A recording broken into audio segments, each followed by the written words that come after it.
मर्जी, माता पिता अपने बच्चों के सुख में जीवन के लिए ईश्वर से कैसे विनती करें?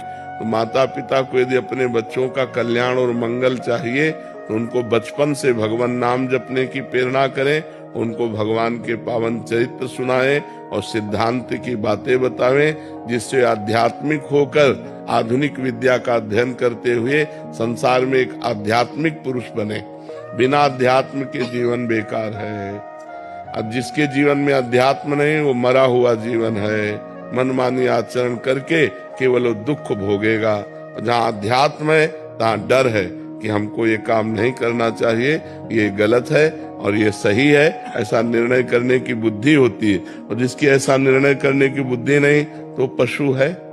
जिन्हरि भगति हृदय नहीं आनी, जीवित सौ समान ते प्राणी। तो अपने बच्चों को बैठाल करके रामायण सुनाओ, भगवत गीता सुनाओ, भागवत सुनाओ, अच्छी बातें सुनाओ, नाम जपने की प्रेरणा करो, पूरे परिवार के बड़े जनों के पैर छूने की आज्ञा करो, गलत आचरणों का परिचय बताओ कि ऐसे ऐसे गलत आचरण होते हैं, इधर नहीं जाना चाहिए, ऐसे गंदे बच्चे होते हैं जो ऐसे गलत आचरण की शिक्षा देते हैं, उनसे दूर रहना चाहिए। तब उन बच्चों का जीवन। तो अध्यात्म की शिक्षा माता पिता को अपने बालकों को देनी चाहिए। पर दुर्भाग्य यह है कि माता पिता अध्यात्म में नहीं है। माता पिता को ही ज्ञान नहीं कि अध्यात्म क्या है, तो बच्चों को क्या अध्यात्म की शिक्षा देंगे? बिना अध्यात्म के जो मन है वो आसुरी प्रवृत्ति में चला जाता है, राक्षसी प्रवृत्ति में। देखो ना, जब सुनने को मिलते हैं ना, जैसे लोग बता कि एक बच्ची के साथ ऐसा किया, तो अब सोचो आप, ये राक्षसी पना आया कि नहीं? क्या वो पढ़े लिखे नहीं है? पढ़े लिखे, आधुनिक पढ़ाई में खूब ग्रेजुएट है, लेकिन आध्यात्मिक पढ़ाई ना होने के कारण वो अपने आचरणों से भ्रष्ट है, वो अपने आचरणों से गिरे हुए हैं।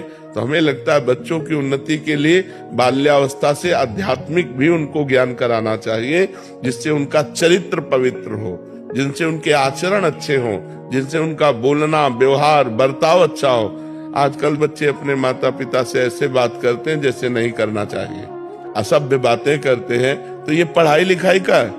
पढ़ाई लिखाई का तो ये है कि अपने बड़े बुजुर्गों से हाथ जोड़ के बात करना, नम्र बात करना, उनकी बात स्वीकार करना, उनके चरण स्पर्श करना, ये सब बातें भूल जा रहे हैं। तो हम इसीलिए कहते हैं अपने बच्चों को बैठाल कर धार्मिक प्रवचन सुनाओ, धार्मिक ग्रंथों को सुनाओ, नाम जप करवाओ, पवित्र भोजन करने की उनको शिक्षा दो, पवित्र आचरणों की शिक्षा दो, तब उनका जीवन उत्तम और महान बनेगा।